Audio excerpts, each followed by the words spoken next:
Nada sei, apenas o que sei. O pouco que sei,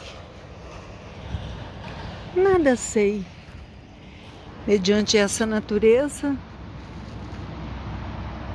é só aprender com ela. É respeitar, é admirar. E com ela, viver. Tem um portão aqui. Eu não sei se vocês vão ver. Eu não sei se está dando para ver. É um portão aberto. Esse portão foi feito com as minhas mãos, mas do meu falecido marido. Pertencia à minha casa, lá em Vitória. E hoje, como surpresa, o meu cunhado colocou esse portão aqui. Então me deu tanta satisfação, É esse aqui, olha. Esse é o portão.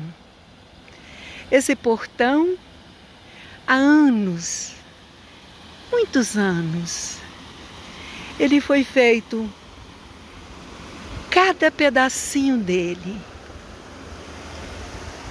cada corte, cada parafuso, inclusive a cor. Ele foi feito pelas minhas mãos e do meu companheiro que se foi. Aqui ele está, numa das entradas.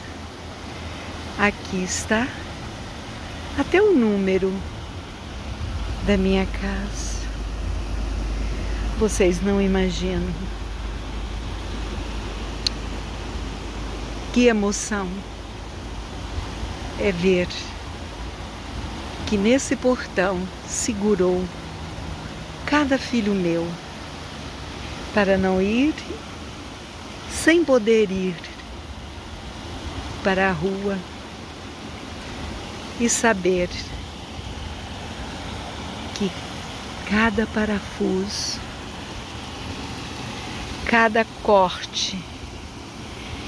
corte desse portão,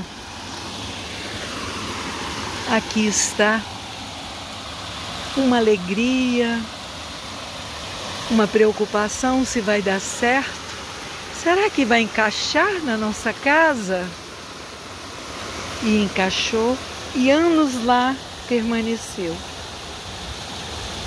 Eu não vou dizer mais, o cadeado é o mesmo, mas aqui está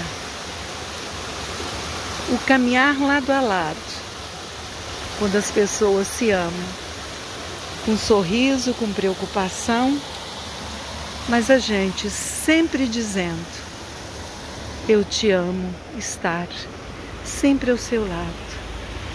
Em homenagem ao meu querido falecido, meu cunhado nos homenageia colocando o portão. Muito obrigada. Aqui estamos. Eu vim buscar as laranjas e aqui está a cachoeirinha saindo do lago. E ali está a casa, sua área de lazer, o momento mais lindo que a gente pode dizer, que é o silêncio e ouvir apenas o barulho das águas.